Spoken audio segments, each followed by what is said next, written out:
이만희가 죽는다 해도 그것은 신천지가 성경을 잘못 해석했었던 것뿐이지 신천지가 틀린 것은 아니다. 이만희가 죽는다면 그때 잘못 해석했던 성경을 바로잡으면 된다라고 말하고 있는 어느 신천지 사명자의 궤변.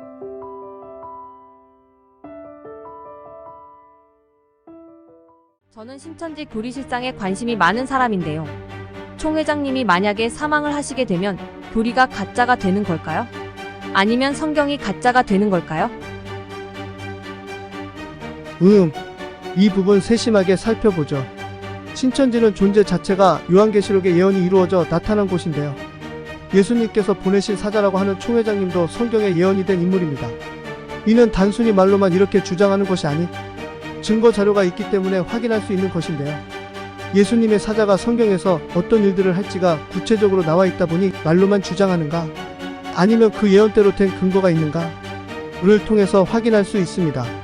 자, 그런데 요한복음 11장 26절에서 27절에 보면 마지막 때라는 게 있고 이때가 되면 살아서 예수님을 믿게 되는 자는 아예 안 죽게 되고 그 전에 죽었던 자들이 부활한다고 합니다.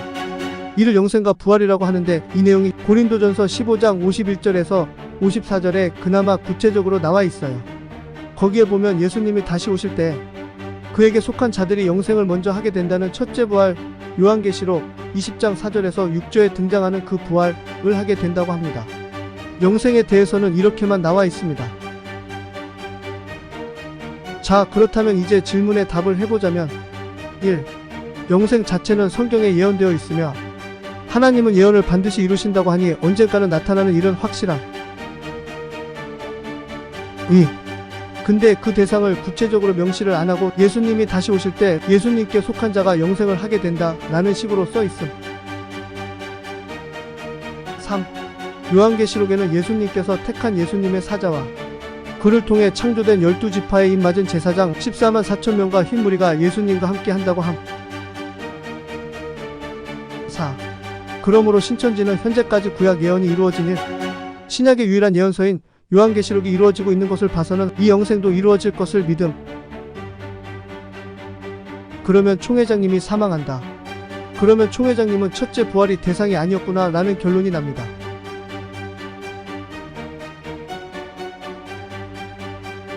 신천지인들, 니네 신천지인이 하는 말인데 이게 무슨 말인지 아시겠습니까? 이 말의 뜻은 결국 총회장국이 죽는다 해도 그건 신천지가 잘못된 것이 아니라 성경을 신천지인들이 잘못 이해했었던 것이고 그 잘못 이해한 것을 바로 잡으면 되는 것이다라고 말하고 있는 것입니다. 짤막하게 이 신천지 맹도분의 말에 성경적인 반박을 해보자면 2. 영생 자체는 성경에 예언되어 있다는 게 맞죠. 그리고 예언을 반드시 이루신다고 하니 언젠가는 나타나는 일은 확실합니다. 이 전제는 누구도 부인할 수 없는 것입니다. 그러나 신천지는 이렇게 말하면 안 됩니다. 왜냐하면 요한복음 11장 26절과 27절에 나온 말씀은 예수님 재림하실 때의 일이지 아무 때나 되는 일입니까? 신천지의 논리상 영적 새 이스라엘을 주장하는 신천지 교리의 핵심이 성신과 언약을 했다라는 것이고 이미 계시록 11장에 7번째 나팔이 부러졌다라는 것이 아닙니까? 그렇다면 이미 주재림의 시대에 살고 있는 것입니다. 왜냐하면 신천지는 영적 이스라엘 시대가 예수님의 시대이고 영적 새 이스라엘 시대가 재림의 시대이기 때문입니다. 그런데 이 교리가 다 꼬여가지고 지금은 말도 안 되는 교리로 사기치고 있을 뿐인 거죠. 어린 양의 혼인잔치가 계시록 19장에서 열렸다가 취소되고 18장으로 후퇴하고 있는 신천지 아닌가요? 사실 신천지에서 어린 양의 혼인잔치가 7대접의 심판 이후에 열렸다고 만세까지 불렀는데 이제 와서 그걸 취소하고 요한복음 11장 26절과 27절에서 언급하는 이만희의 육의 영생을 부정할 수도 있다면 그건 성경을 믿지 않는 것입니다. 2. 두 번째도 마찬가지입니다. 그 대상을 구체적으로 명시를 할 수가 없죠. 구체적으로 명시해야 한다는 논리는 신천지의 일방적인 주장일 뿐입니다. 그들의 교리가 영적 새 이스라엘을 주장해놓고 이제 와서 2000년 전 십자가의 피의 효력이 자기들의 교인이라 말하고 있는 14만 4천과 흰무리에게 처음 발생한다는 신천지의 일방적인 교리는 육적 이스라엘과 영적 이스라엘 그리고 영적 새 이스라엘로 이루어진 언약의 실체를 부정하고 있습니다.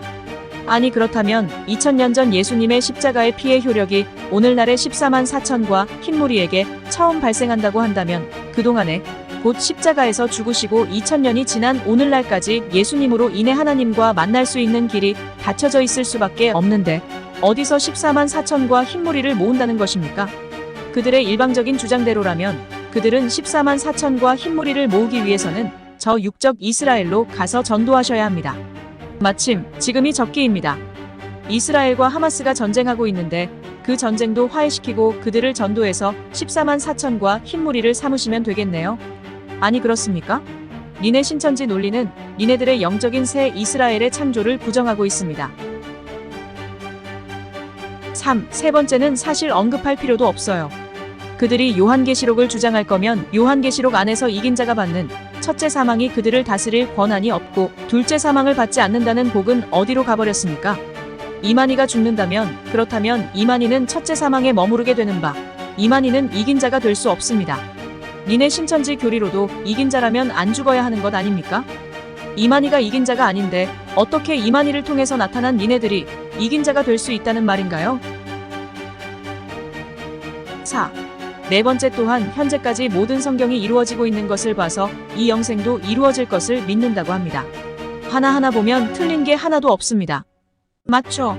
성경은 이루어지는 것이고 그렇다면 영생도 이루어지겠죠. 그러나 이만희를 통해서 이룰 수는 없는 것이죠. 왜냐면 그들의 논리대로 한다 해도 이만희가 죽는다면 성경에 약속한 이긴 자가 될 수 없기 때문입니다. 그냥 진자죠, 진자. 부활의 개념도 아니고 그냥 진자입니다. 신천지인들 지금도 마찬가지이지만 이만희가 죽는다면 그건 그냥 종교사기에 당신들의 몸을 헌납했던 것뿐입니다. 지금 바뀌고 있는 바뀔 수밖에 없는 그리고 어차피 바뀔 신천지 이만희 영생불사 교리에서 빠져나오시고 새롭게 눈을 뜨시길 진정으로 바랍니다.